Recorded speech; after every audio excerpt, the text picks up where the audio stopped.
exams also and for your final exams also. So how to write ಅಂತ ಕುಂತು ಓದ್ತಾರೆ, morning ಮತ್ತೆ 5 ಗಂಟೆ ಕೇಳ್ತಾರೆ, ಮತ್ತೆ ಓದ್ತಾರೆ. ಸೊ ಇದನ್ನೆಲ್ಲ ಎಲ್ಲ ಮಾಡಿದ್ರು ಅವ್ರಿಗೆ will go check it out. Those things will literally help you people a lot. Clear?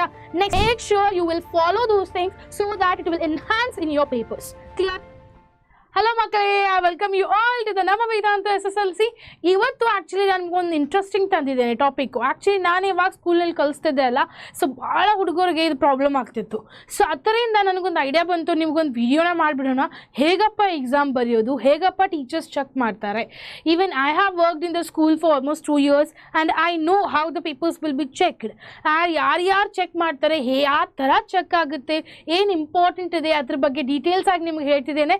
So it will be really be helpful for your midterm exams also and for your final exams also. So how to write perfect answers in the board. So ಹೇಗಪ್ಪ problems, actually ಬಹಳ ಮಂದಿ ಏನು problems ಆಗ್ತಿದೆ ಅಂದರೆ real ಆಗಿ ಹೇಳಿದಂದರೆ, so problems ಆಗೋದು first one ಅಂದರೆ bad handwriting or handwriting. So bad ರೈಟಿಂಗಿಂದ ಆದರೆ ಹ್ಯಾಂಡ್ ರೈಟಿಂಗಿಂದ ಏನಪ್ಪ ಆಗುತ್ತೆ, ಸೊ ಸ್ವಲ್ಪ ಹುಡುಗರದು ನನ್ನ ಅಬ್ಸರ್ವೇಷನಿಂದ ಏನಪ್ಪ ಪ್ರಾಬ್ಲಮ್ ಆಗ್ತಿದೆ ಅಂದರೆ ಹ್ಯಾಂಡ್ ರೈಟಿಂಗ್ ಸರಿ ಇರಲ್ಲ, ಏನಪ್ಪ ಬರೀತಿದ್ದಾರೆ ಅನ್ನೋದು ಕ್ಲಿಯಾರಿಟಿ ಇರಲ್ಲ. ಏನು ಎಕ್ಸಾಂಪಲ್ ತೊಗೊಳ್ಳಿ, ಒಂದು ಯಾವುದೋ ಪ್ರಾಬ್ಲಮ್ ಸಾಲ್ವ್ ಮಾಡ್ತೀವಿ, ಇಲ್ಲಾಂದರೆ ಇಂಗ್ಲೀಷ್ ಸಬ್ಜೆಕ್ಟ್ನಲ್ಲಿ ತಿಳ್ಕೊಳ್ಳಿ, ಎಸ್ಸೆ ಬರೀಲಿಕ್ಕೆ ಹೇಳ್ತಿದ್ದಾರೆ. ಎಸ್ಸೆ ಬರೀಲಿಕ್ಕೆ ಹೇಳಿದರೆ ಎಲ್ಲಿಂದ ಸ್ಟಾರ್ಟ್ ಮಾಡಬೇಕು, ಯಾವ ಲೈನಿಂದ ಹೇಗೆ ಸ್ಟಾರ್ಟ್ ಮಾಡಬೇಕು ಅದರದ್ದೇ ಐಡಿಯಾ ಇರಲ್ಲ ಅವ್ರಿಗೆ.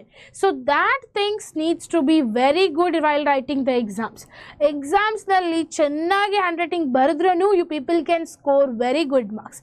So you might have observed also in your ಸ್ಕೂಲ್ನಲ್ಲಿ ಸ್ವಲ್ಪ ಹುಡುಗರು ಫುಲ್ ಓದ್ತಾರೆ, ರಾತ್ರಿ 12-1 ಗಂಟೆ ತನಕ ಕುಂತು ಓದ್ತಾರೆ, ಮಾರ್ನಿಂಗ್ ಮತ್ತೆ 5 ಗಂಟೆ ಕೇಳ್ತಾರೆ, ಮತ್ತೆ ಓದ್ತಾರೆ. ಸೊ ಇದನ್ನೆಲ್ಲ ಮಾಡಿದ್ರು ಅವ್ರಿಗೆ ಮಾರ್ಕ್ಸ್ ಕಡಿಮೆ ಬೀಳ್ತಿದೆ.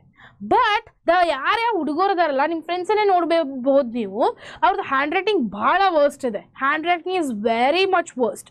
ಏನು ಬರೆದಾರೆ ಅನ್ನೋದು ತಿಳಿಯೋದು ಇಲ್ಲ, ಚೆನ್ನಾಗಿ ನೋಡಿದ್ರೇ ಅಷ್ಟೇ ಇನ್ವಿಜಿಲೇಟರ್ ಕಾಣೋದಪ್ಪ ಏನಪ್ಪ ಅವ್ನು ಬರೆದಿದ್ದಾರೆ ಆನ್ಸರ್ ಅಂತ ತಿಳಿದು.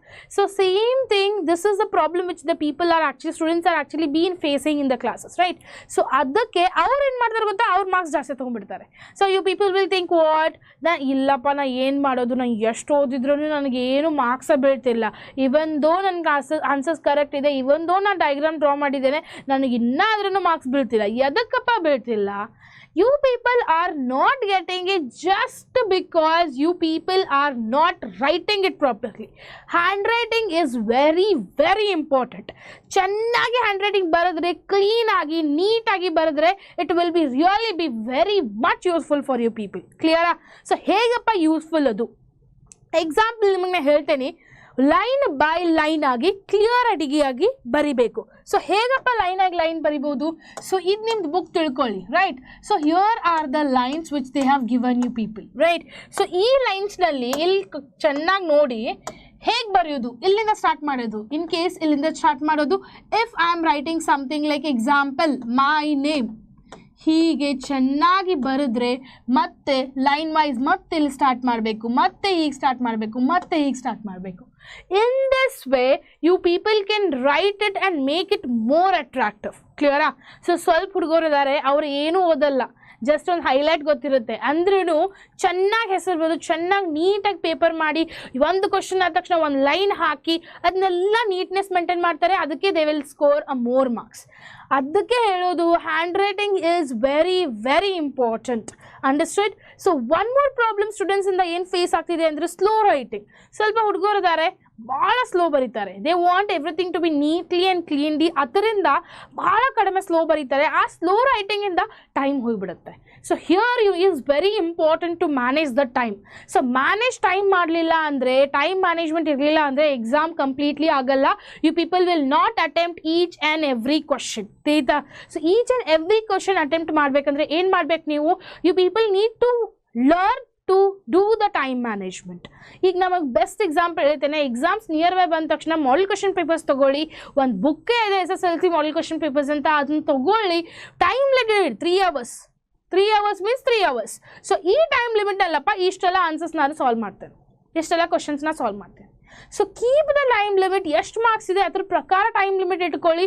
Try to finish it by then. So ಅದು ಹೇಗೆ ಗೊತ್ತಾಗುತ್ತೆ? You people need to follow a timetable. I have put one video on timetable. Go check it out. Those things will literally help you people a lot. Clear? Next, doesn't remember. So ಏನಪ್ಪ remember ಅಂದರೆ ಏನಾಗುತ್ತೆ, ಸ್ವಲ್ಪ ಹುಡುಗರು ಬಹಾಟ್ ಮಾಡ್ಕೋತಾರೆ ಕಾನ್ಸೆಪ್ಟ್ನ, ಆಯಿತಾ. ಸ್ವಲ್ಪ ಹುಡುಗರು ಕಾನ್ಸೆಪ್ಟನ್ನ ಬಹಾಟ್ ಮಾಡ್ಕೋತಾರೆ, ಸ್ವಲ್ಪ ಸ್ಟೂಡೆಂಟ್ಸ್ ಏನು ಮಾಡ್ತಾರೆ ಅದನ್ನು ಅಂಡರ್ಸ್ಟ್ಯಾಂಡ್ ಮಾಡ್ಕೋತಾರೆ. There is a lots of difference between understanding and byhearting. In case ನೀವು ಬಹಾಟ್ ಮಾಡ್ಲಿಕ್ಕತ್ರೆ ಏನಪ್ಪ ಪ್ರಾಬ್ಲಮ್ ಆಗೋದು, you people will forget it. Please tell me that starting answer, please tell me that starting word. So ಆ starting word ಹೇಳಿದ್ರೆ click ಆಗುತ್ತೆ ನಿಮಗೆ, oh what is that. So I have even faced it when I was teaching in the students for the school. I was facing a lots of problem from the students. What they used to do, they used to do bahating of the whole chapter. Full bahat ಮಾಡ್ಕೊಂಡು ಬರ್ತಿದ್ರು. ಆಮೇಲೆ answer ಕೇಳ್ತಿದ್ರೆ ಏನು ಹೇಳ್ತಾರೆ, ma'am please tell me starting one. No but what is there ma'am after the. So like this you people need to not to do. Understand ಮಾಡ್ಕೊಳ್ಳಿ. ಹೇಗಪ್ಪ ಈ example ಕೇಳಿದ್ರೆ ಫೋಟೋಸಿಂಥೆಸಿಸ್ ಹೇಗಾಗ್ತಿದೆ, ಫೋಟೋಸಿಂಥೆಸಿಸ್ ಹೇಗಾಗ್ತಿದೆ ನಿಮ್ಮ ತಲೆಯಲ್ಲಿ ಇರಬೇಕು ಅದು. Because you people are breathing because of that, right. So common things ಆದ್ರೆ ನಿಮಗೆ ಗೊತ್ತಿರಬೇಕು. ಅವೆಲ್ಲ ಅಂಡರ್ಸ್ಟ್ಯಾಂಡ್ ಮಾಡ್ಕೊಂಡೇ ನೀವು ಪೇಪರ್ನಲ್ಲಿ ಬರೆದ್ರೆ it's not necessary to ask for your friends, your teachers, any one, please tell me starting, please tell me what is there in that. So this things will not come out. Clear. So hand ಯಾವಾಗಲೂ ನೆನಪಿಟ್ಕೊಳ್ಳಿ, revision ಅಂತ ಒಂದು separate ಬುಕ್ಕೇ ಮಾಡ್ಬೇಕು ನೀವು. ನಾಳೆ exam ಇದ್ದರೆ ಇವತ್ತು revision ಮಾಡ್ತಿರ್ತಾರಲ್ಲ 1 ಅವರು, ಆ 1 ಅವರ್ನಲ್ಲಿ ಏನಪ್ಪ ಕಾನ್ಸೆಪ್ಟ್ಸ್ ಕಲಿಸಿದ್ದಾರೆ ಆ ಚಾಪ್ಟರ್ಸ್ನಲ್ಲಿ ಅದನ್ನೆಲ್ಲ ಇನ್ಕ್ಲೂಡ್ ಮಾಡಿ ಒಂದ್ಸಲ ಬರೆದು ಬಿಡ್ಕೋಬೇಕು. ಅದನ್ನು ರೆಫರ್ ಮಾಡಿದರೆ it will be very easy for you people to understand it. ಕ್ಲಿಯರಾ? So this is what I wanted to try to tell you people. Next, try to answer in sequence. Sequence ಆಗಿ ಹೇಗಪ್ಪ answer ಮಾಡಬೇಕು. Sequence ಆಗಂದ್ರೆ ಏನು problem ಗೊತ್ತಾ ಎಲ್ಲರದು. So first answer ಗೊತ್ತಿದೆಯಪ್ಪ, ನನಗೆ 5th answer ಗೊತ್ತಿದೆ, 1st to 5th ಅಷ್ಟೇ ಗೊತ್ತಿದೆ, 2, 3, 4 ಗೊತ್ತಿಲ್ಲ ನನಗೆ. ಇನ್ ಕೇಸ್ 2, 3, 4 ಗೊತ್ತಿಲ್ಲ ಅಂದರೆ no problem, you can write it, it's not a problem. But sometimes what is the problem happens, you know, some teachers check ಮಾಡ್ತಿರ್ತಾರೆ, ನೀವು ನಂಬರ್ ಸರಿಯಾಗಿ ಸೀರಿಯಲ್ ನಂಬರ್ ಸರಿಯಾಗಿ ಬರ್ದಿರಲ್ಲ, ರೋಮನ್ ನಂಬರ್ ಸರಿಯಾಗಿ ಬರ್ದಿರಲ್ಲ. ಯಾವ ಸೆಷನಿಂದ ಕ್ಲಾಸ್ ಕ್ವಶನ್ ಸಾಲ್ವ್ ಮಾಡ್ತಿದ್ದೇನೆ ನಾನು, ಯಾವ ಸೆಷನಿಂದ ಆನ್ಸರ್ ಸಾಲ್ವ್ ಮಾಡ್ತಿದ್ದೇನೆ, ಏನಪ್ಪ ನಂಬರ್ ಹೆಸರು, ಕ್ವಶನ್ ಪೇಪರ್ನಲ್ಲಿ ಏನಿದೆ ಅದನ್ನು ನೀವು ಸರಿಯಾಗಿ ಆನ್ಸರ್ ಶೀಟ್ನಲ್ಲಿ ಬರೀಲಿಲ್ಲ ಅಂದರೆ ಯಾರು ಪೇಪರ್ ಚೆಕ್ ಮಾಡ್ತಾರಲ್ಲ ಅವ್ರಿಗೆ ತಿಳಿಯಲ್ಲ. So you people need to make sure that you people need to do it very well. ಕ್ಲಿಯರಾ? ಸೀಕ್ವೆನ್ಸ್ ಆಗಿ ಬರೋದು ಒಂದು ಪ್ಲಸ್ ಪಾಯಿಂಟ್ ಅಂತ ಹೇಳ್ಬೋದು ನಿಮಗೆ. Okay, so fast writing tricks. So ಏನಪ್ಪ ಫಾಸ್ಟ್ ರೈಟಿಂಗ್ ಟ್ರಿಕ್ಸ್ ನಿಮ್ಗೆ ಹೇಳ್ತೇನೆ ನಾನು. First, this is actually known, most of the people don't know this things. Okay, fast ಹೇಗೆ ಬರೀಬೇಕು ನಾವು. ಫಸ್ಟ್ ಎಲ್ಲ ಕ್ವಶನ್ಸನ್ನ ರೀಡ್ ಮಾಡಬೇಕು. 10 minutes full question paper read ಮಾಡಬೇಕು ಎಕ್ಸಾಮ್ನಲ್ಲಿ. 10 minutes ಕ್ವಶನ್ ಪೇಪರ್ ಎದಕ್ಕಪ್ಪ ರೀಡ್ ಮಾಡಬೇಕು, you will have a idea. Some people are there, some students are there, they will get panic by seeing the question paper, by reading the question paper. I agree. Some students are there who wants to read the question paper completely and then understand it, analyze it and then write it, right? So such students are also there and such students are also there. I prefer you people need to read the question paper very well. So question paper ಓದ್ರೆ ಏನು benefits ಆಗುತ್ತೆ, question paper ಓದಲಿಲ್ಲ ಏನು benefits ಆಗುತ್ತೆ, ಎರಡು ಹೇಳ್ತೇನೆ. So question paper ಓದ್ರೆ ಏನಾಗುತ್ತಪ್ಪ, if you read the question paper ಏನು ತಿಳಿಯುತ್ತೆ ನಿಮಗೆ, you will get a analysation that okay ನನಗೆ ಈ ಕ್ವಶನ್ ಗೊತ್ತಿದೆ, ಈ ಸೆಷನ್ ಇಷ್ಟು ಕ್ವಶನ್ ಗೊತ್ತಿದೆ, MCQ ಗೊತ್ತಿದೆ. ಸೊ ಇಷ್ಟು ಫಸ್ಟ್ ಎಲ್ಲ ನಾನು ಸಾಲ್ವ್ ಮಾಡ್ತೇನೆ ಇದನ್ನ, ಆಮೇಲೆ ನ್ಯೂಮರಿಕಲ್ ಪ್ರಾಬ್ಲಮ್ಸ್ಗೆ ಹೋಗ್ತೇನೆ, ಇಲ್ಲಾಂದ್ರೆ ನಾನು ಆಮೇಲೆ 5 marks ಕ್ವಶನ್ಸ್ಗೆ ಹೋಗ್ತೇನೆ. That you people will set it into your head. ಅದನ್ನು ನಿಮಗೆ ತಲೆಯಲ್ಲಿ ಗೊತ್ತಾಗ್ಬಿಡುತ್ತೆ, ಹೀಗೆ ಮಾಡಬೇಕು, ಹಿಂಗೆ ಮಾಡಬೇಕು, ಇಷ್ಟ 3 ತಾಸಿದೆ, 3 ತಾಸಿನಲ್ಲಿ ಇಷ್ಟಪ್ಪ ನಾನು ಸಾಲ್ವ್ ಮಾಡಬೇಕು. You people will get this idea. Clear? So in case if you didn't read the question, okay, question paper read ಮಾಡಲಿಲ್ಲ, ಏನಪ್ಪ ಆಗುತ್ತೆ, ನೀವು ಪ್ಯಾನಿಕ್ ಆಗ್ತಿರೋಂಥ ಕ್ವಶನ್ ಪೇಪರ್ ರೀಡ್ ಮಾಡಲಿಲ್ಲ. ಬಟ್ ಒನ್ ನೆಗೆಟಿವ್ ಥಿಂಗ್ ಇದೆ, ಇದು ಏನಪ್ಪ ನೆಗೆಟಿವ್ ಥಿಂಗು, ಸೊ ನಿಮಗೆ ಪ್ಯಾನಿಕ್ನೆಸ್ ಇನ್ನೂ ಇರುತ್ತೆ, ನನಗೆ ಎಲ್ಲ questions ಗೊತ್ತಿದೆನಾ, I can pass an exam, I will score an exam, I can do that. You people have not read the questions only. How you people will get it? If you people have not read it only, how you people are going to get it that I'm going to get a marks or no, I'm not going to get a marks or no? That panicness will be there in your brain. It will be there in your brain. That's what I said, you people, it's better to read the question paper first 10 minutes and then start writing it. In that way you will have an idea in 3 hours how many questions and how many sessions, how can I divide it, so that in a time limit the exams will be done, the exam will be done. This is the way how you can write it fast. Clear? Next long answer writing hacks. ಹೇಗಪ್ಪ long answers ಬರೆಯೋದು, specially in science ಹೆಂಗೆ exam actually ಬರೆಯೋದು ಅಂತ ಹೇಳ್ತೇನೆ ನಿಮಗೆ. ಸೈನ್ಸ್ನಲ್ಲಿ almost questions ಏನಿರುತ್ತೆ ಅಂದರೆ they will not see how much length you have written. Okay, ಎಷ್ಟು ಲೆಂದಿ ಬರ್ದಿದ್ದಾರೆ ಅನ್ನೋದು ಕೇಳಲ್ಲ. It's not a story telling or anything then. ಏನು ಕ್ವಶನ್ ಕೇಳಿದ್ದಾರೆ, ಡಿಫೈನ್ ಫೋರ್ಸ್ ಅಂತ ಹೇಳಿದ್ದಾರೆ. ಏನಪ್ಪ ಫೋರ್ಸು, ಪುಷ್ ಆರ್ ಪುಲ್. ಬರೀ ಪುಷ್ ಆರ್ ಪುಲ್ ಬರೆದ್ರೂ ನಿಮಗೆ 1 ಮಾರ್ಕ್ಸ್ ಬೀಳಬೇಕದು, ತಿಳಿತಾ? that is called as science. Science ನಲ್ಲಿ ಲಾಂಗ್ ಆನ್ಸರ್ಸ್ ನ most probably if they have asked a diagram related questions, try to write it in the point wise. Try to write it in the point wise. Point wise ಬರೆದ್ರೆ ಏನು benefit ಆಗುತ್ತೆ ನಿಮಗೆ, they will understand. ಯಾರು paper check ಮಾಡ್ತಿದಾರಲ್ಲ ಅವ್ರಿಗೆ understand ಆಗುತ್ತೆ ನೀವು ಹೇಗಪ್ಪ ಬರೀತಿದ್ದೀರಾ, ಏನಪ್ಪ ಪಾಯಿಂಟ್ಸ್ ಇನ್ಕ್ಲೂಡೆಡ್ ಇದೆ. While checking it fast, obviously they will be having a time limit to check the papers also. People need it. After 1 month ಅಲ್ಲಿ people will have results, right? 1 month ನಲ್ಲಿ papers check ಆಗ್ತಿದೆ ಅಂದಮೇಲೆ ನೀವು ಯೋಚನೆ ಮಾಡಿ teachers ಯಾವ ಸ್ಪೀಡಿಂದ check ಮಾಡ್ತಿದಾರಂತೆ. ಕ್ಲಿಯರ್? ಸೊ ಅದಕ್ಕೆ ಬೆಸ್ಟ್ ಬೆನಿಫಿಟ್ ಪಾಯಿಂಟ್ ವೈಸ್ ಬರೀರಿ. ಪಾಯಿಂಟ್ ವೈಸ್ ಬರೆದ್ರೆ it will be very much useful for you people. ಮ್ಯಾಥ್ಸ್ನಲ್ಲಿ ಸ್ಪೆಷಲಿ ಸ್ಟೆಪ್ ವೈಸ್ ಫಾಲೋ ಮಾಡಿ. ಸ್ಟೆಪ್ಸ್ ಅನ್ನು ಫಾಲೋ ಮಾಡಿದ್ರೆ ನಿಮಗೆ ಬಹಳ ಬೆನಿಫಿಟ್ ಆಗುತ್ತೆ. You people need to follow this things. ನಾವು let's come to the languages. So languages ನಲ್ಲಿ most probably you people they will see it like L capital letter. Starting ನಲ್ಲಿ capital letter ಇರಬೇಕು, ಎಲ್ಲಪ್ಪ capital letter ಇರಬೇಕು, ಎಲ್ಲಪ್ಪ small letters use ಮಾಡಬೇಕು, symbols ಅಲ್ಲಿ use ಮಾಡಬೇಕು. ಅದು ಇಂಪಾರ್ಟೆಂಟ್ ಇದೆ. So make sure you will follow those things so that it will enhance in your papers. Clear? Next, don't use the short forms. Short forms ಯಾವಾಗಲೂ use ಮಾಡಬಾರ್ದು. ಇದು ನಿಮ್ಮ ಸ್ಕೂಲಲ್ಲಿ ನಿಮ್ಮ ಟೀಚರ್ಸನ್ನು ಹೇಳಿರ್ಬೋದು, ನಾನು ರಿಪೀಟ್ ಮಾಡ್ತಿದ್ದೇನೆ. ಶಾರ್ಟ್ ಫಾರ್ಮ್ಸ್ ಬರೆದ್ರೆ ಮಾರ್ಕ್ಸ್ ಲಾಸ್ ಆಗುತ್ತೆ. They will cut your marks. So ಯಾಕಪ್ಪ, ನೀವು ಸಮ್ಟೈಮ್ಸ್ ಏನು ಬರೀತೀರಪ್ಪ, ಆ್ಯಂಡ್ ಹೀಗೆ ಬರೀದು ಬಿಡ್ತೀರಾ, ಆ್ಯಂಡ್ ಹೀಗೆ ಬರೆದು ಬಿಡ್ತೀರಾ. Sometimes you will write it in this form also and. So and ಹೀಗೆ ಬರೆದ್ರೆ ಇಲ್ಲಿ ಇನ್ ಕೇಸು ಅಸೋಸಿಯೇಷನ್ ಆಗ್ತಿದೆಯಪ್ಪ, ಡಿಸೋಸಿಯೇಷನು, ಇಲ್ಲದ್ರೆ ಏನೋ ಸೈನ್ಸಲ್ಲಿ ಯಾವುದಾದ್ರೂ ವರ್ಡ್ಸ್ ಬಂದು, ಮ್ಯಾಥ್ಸ್ನಲ್ಲಿ ಯಾವುದಾದ್ರೂ ವರ್ಡ್ಸ್ ಬಂದು ಎಡಿಷನ್ ಮಾಡೋದಿದೆ, ಸಬ್ಸ್ಟ್ರಾಕ್ಷನ್ ಮಾಡೋದಿದೆ, ಅಲ್ಲಿ ಎಲ್ಲ you people need to use the things full form. Clear? So ಯಾವಾಗಲೂ ಫುಲ್ ಫಾರ್ಮಲ್ಲಿ ಬರೀರಿ, ಯಾವುದು ಶಾರ್ಟ್ ಫಾರ್ಮ್ಸ್ ಯೂಸ್ ಮಾಡ್ಕೋಬೇಡಿ ಎಕ್ಸಾಮ್ಸ್ನಲ್ಲಿ, specially in your board exams. Clear? Don't make that habit. Next, cuts in between the answers. ಹೇಗಪ್ಪ ನೀವು cuts ಮಾಡ್ತೀರ ಅನ್ನೋದು ನಾ ಚೆನ್ನಾಗಿ ಎಕ್ಸ್ಪ್ಲೇನ್ ಮಾಡ್ತೀನಿ. ಏನು ಮಾಡ್ತೀರಾ, ನಿಮಗೊಂದು ಆನ್ಸರ್ ಗೊತ್ತಿದೆಪ್ಪ, I know this answer, I will write it first. Okay, ಆ ಆನ್ಸರ್ ಏನು ಡಿಸ್ಕ್ರೈಬ್ ಮಾಡ್ತೀವಿ, ಒಂದು ರೇ ಡಯಾಗ್ರಾಮ್ ತೆಗಿ ಅಂತಿದೆ, in between the A and C ಅಂತ ಹೇಳಿದೆ. ಸೊ ಅದರದ್ದು ನೀವು ಡಯಾಗ್ರಾಮ್ ತೆಗಿತೀರಾ, ಅದರ ಎಕ್ಸ್ಪ್ಲನೇಷನ್ ಗೊತ್ತಿಲ್ಲಪ್ಪ ನಿಮಗೆ, I don't know how to explain it. So ಅದನ್ನು ಬಿಟ್ಬಿಡ್ತೀರಾ ಹಾಗೆ, and you people will start writing with a different question. You people will start writing with the second question. So ಆಮೇಲೆ ನಿಮಗೆ ನೆನಪಾಗುತ್ತೆ, ಓಕೆ ಫಸ್ಟ್ ಕ್ವಶನ್ ಎಕ್ಸ್ಪ್ಲನೇಷನ್ ಹೀಗಿದೆಯಪ್ಪ. So ಹೀಗಿದೆ ಅಂದಮೇಲೆ ನೀವು ಫಸ್ಟ್ ಕ್ವಶನ್ ಅನ್ನ ಲಾಸ್ಟ್ ತಗೊಂಡು ಹೋಗ್ತಾರಾ, ಸೆಷನ್ ಎಲ್ಲ ಬರೀತೀರಾ. You people will write it in this way, first Roman number, second answer. So ಹೀಗೆ ಬರೀತಾರ ಎಲ್ಲರೂ. ಬಟ್ ಒಂದು ಅರ್ಧ ಆನ್ಸರ್ ಆ ಪೇಜ್ನಲ್ಲಿದೆ, ಇನ್ನೊಂದು ಅರ್ಧ ಆನ್ಸರ್ ಈ ಪೇಜ್ನಲ್ಲಿದೆ. ಹೇಗಪ್ಪ ಮಾರ್ಕ್ಸ್ ಕೊಡೋದು? ಯಾರು ಪೇಪರ್ ಚೆಕ್ ಮಾಡ್ತಿರ್ತಾರಲ್ಲ ಅವ್ರು ಹೇಗೆ ಮಾರ್ಕ್ಸ್ ಕೊಡೋದು ನಿಮಗೆ? ಅಲ್ಲಿ ಎಷ್ಟು ಕೊಟ್ಟಿದ್ದಾರಂತ ಇನ್ನೊಂದ್ಸಲ ಟರ್ನ್ ಮಾಡಬೇಕು.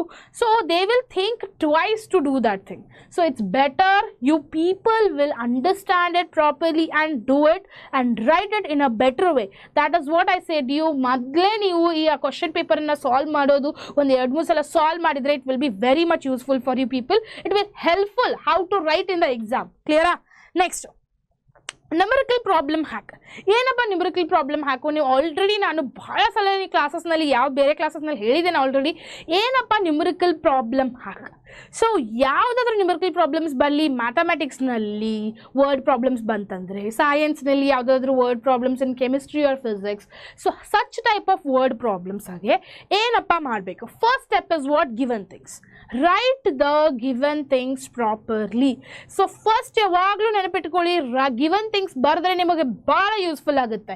You people will have a idea, ಆ ಕ್ವಶನ್ನಲ್ಲಿ ಏನಪ್ಪ ಕೇಳಿದ್ದಾರೆ, ಯಾವುದಪ್ಪ ಫಾರ್ಮುಲಾ ಯೂಸ್ ಮಾಡ್ಬೇಕು ನಾನು, ಅದರದ್ದು ಐಡಿಯಾ ಗೊತ್ತಾಗುತ್ತೆ ನಿಮಗೆ. ಮತ್ತು ಒನ್ ಮೋರ್ ಥಿಂಗ್ ಹೇಳ ನಿಮಗೆ, ಸೀಕ್ರೆಟ್ ಅದು. ಆ್ಯಕ್ಚುಲಿ ಏನಪ್ಪ ಸೀಕ್ರೆಟ್ ಅಂದರೆ, ಆ್ಯಕ್ಚುಲಿ ನಿಮಗೆ ಬರೀ ಗಿವನ್ ಥಿಂಗ್ಸ್ ಬರೆದ್ರೂ 1 ಮಾರ್ಕ್ಸ್ ಕೊಡ್ತಾರೆ some teachers. So paper checking ಒಂದೊಂದ್ಸಲ ಹಾಗೂ ಆಗುತ್ತೆ. I have only given lots of times to the students. So make sure to write a given things and a formula. Formula ಬರೆದ್ರೂ 1 marks ಬೀಳುತ್ತೆ. If you write a formula, then also you people will get 1 more marks. So write a given things, half marks ಇಲ್ಲಾದರೆ 1 marks compulsory ಬೀಳುತ್ತೆ. At least half ಇಲ್ಲಾದ್ರೆ 1 marks ಪಕ್ಕ sure ಆಗಿ ಕೊಡ್ತಾರೆ. Then the formula, second step ಏನಪ್ಪ? Formula ಬರೀರಿ. ಫಾರ್ಮುಲಾಗೂ 1 marks ಬೀಳುತ್ತೆ. it carries 1 marks. It carries 1 marks. Make sure ಯಾವ ಫಾರ್ಮುಲಾ ಗೊತ್ತಿದೆ, ಆ ರಿಲೇಟೆಡ್ ಅಲ್ಲಿ ಏನಾದ್ರು ಗೊತ್ತಿದ್ರೆ ನಿಮಗೆ, ಎಕ್ಸಾಂಪಲ್ ಯಾವ್ದಾದ್ರು ಫಿಸಿಕ್ಸ್ ನಲ್ಲಿ you people know the mirror formula, okay, ಅಲ್ಲಿ ಮಿರರ್ ಫಾರ್ಮುಲಾ ಕೇಳಿದ್ದಾರೆ, ಮಿರರ್ ಕಂಡುಹಿಡ್ಲಿಕ್ಕೆ ಹೇಳಿದ್ದಾರೆ, right it. No 1/f is equal to 1/u, 1/v minus 1/u. That's it. Just write the formula, guys. You know what is the formula, write it and come. Don't leave the questions blank, right? Next, stepwise calculation is very much important. Ille tagoli, ille half marks 1 marks aitu, ille 1 marks aitu. Stepwise ge almost 2 to 1 marks irutte. 2 to 1 marks it will carry. So that's what I telling you, stepwise calculation is very much important. Example ತಗೊಳ್ಳಿ, ಇಲ್ಲಿ ಏನಕ್ಕೆ example ಕೊಡ್ಬೋದು ಅಂದ್ರೆ ನೀವು 1 into 2 into 3 divided by 4 into 5. So ಇದನ್ನ ಹೇಗೆ ಮಾಡ್ಬೋದು, first numerator ಮಾಡ್ಕೊಳ್ಳಿ. ಏನಪ್ಪ numerator, 3 2s are 6 divided by 5 4s are 20. So ಆಮೇಲೆ ಆನ್ಸರ್ ಬರೀರಿ. ಆಮೇಲೆ that is called as stepwise. Stepwise solving is very important and it even carries the marks. Understood? Next is unit. Box the unit. How you people need to write the unit? ಯಾವಾಗಲೂ ನಾವು observe ಮಾಡಿದ ಪ್ರಕಾರ ಬಹಳ ಮಂದಿ unit ನ ಮರ್ತು ಬಿಡ್ತಾರೆ. So ಎಲ್ಲ ಸಾಲ್ವ್ ಮಾಡ್ತಾರೆ, ಎಲ್ಲ completely numerical problem completely solve ಮಾಡ್ತಾರೆ, everything neatly by writing given things, formula given, everything will be written. At the end they will forget to put the unit. You people might lose half marks or 1 marks here. You people can lose half marks to 1 marks if you didn't write the unit. Particular ಆ problem ಮೇಲೆ unit ಇದೆ ಮತ್ತು ನೀವು mention ಮಾಡಲಿಲ್ಲ ಅಂದರೆ that will be very lost to your people. Even then you people got to know, then also people can't do it. That is what the problem is happening nowadays with the students. They will be in hurry. ಈ 3 ತಾಸಿನಲ್ಲಿ exam ಬರೀಬೇಕಪ್ಪ, ಇದೆಲ್ಲ ಬರೀಬೇಕು, ಈ question ಬರೀಬೇಕು, ಈ session ಬರೀಬೇಕು, ಅದು ಬರೀಬೇಕು, ಅದು ಕನ್ಫ್ಯೂಷನ್ನಲ್ಲಿ you people will forget to write the unit. So make sure ಎಲ್ಲ ನ್ಯೂಮರಿಕಲ್ ಪ್ರಾಬ್ಲಮ್ಸ್ ಮೇಲೆ cross checking is very important. You people need to do the cross check. Cross check of an problem is very much important. Cross check your problem once again once you solve it, so that you people will have an idea. Clear? Next, then you people can box the answers. So ಏನಪ್ಪ answer ಬಂದಿದೆ ತಿಳ್ಕೊಳ್ಳಿ, 21 centimeter ಬಂದಿದೆ. So ಆ 27 centimeter you people have found out something that you people need to write it and box it out. Try to box the things like this. If you box the things, it will really help for the teachers who are correcting the papers, for them to understand ಏನಪ್ಪ answer ಬಂದಿದೆ, ಇದು ಕರೆಕ್ಟೋ ಇಲ್ಲೋ, ಅದ್ರ ಬಗ್ಗೆ ಅವ್ರಿಗೆ idea ತಿಳಿಯುತ್ತೆ. So that is very much important. Highlight the things how much it's possible for you people. Teachers who are correcting the papers, that will be helpful for them also, and they will understand it. Clear? These are the hacks which I told you people about how to write an exam paper. Yadakappa ma'am idan madidare because I felt many students were feeling difficult to understand that. Okay, so innu one best hack ಹೇಳ್ತಿದ್ದೀನಿ ನಿಮಗೆ. First 10 minutes in question paper ಓದ್ತೀರಾ, last 10 minutes answer sheet ಓದಲಿಕ್ಕೆ full timing ಇಟ್ಕೊಳ್ಳೇಬೇಕು. Last 10 minutes keep that all the answer sheets, ಏನಪ್ಪ ಯಾವ್ಯಾವ questions ಬರ್ದಿದೆ, which questions I have not attempted it, which questions I have attempted it, and best hack I will tell you, please write all the question numbers and come. All the question numbers, how much you know about that concept, write it and come. Why it is important? If you write how much you know and the question number has been mentioned, if in case in the question paper from the outside the syllabus they have asked it, from outside the syllabus if they have asked it, it's very best hack for you people to get a grace marks. You might get a grace marks. So if you want a grace marks, you need to make sure that you will write the question number, main number properly and come. So that will really help for you people for the exams to be written. Clear? So idella hacks follow ಮಾಡ್ಕೋಬಹುದು ನೀವು. ಇದನ್ನೆಲ್ಲ follow ಮಾಡಿ. If it is very much useful for you people, make sure to subscribe and like the channel. Till then everyone, thank you.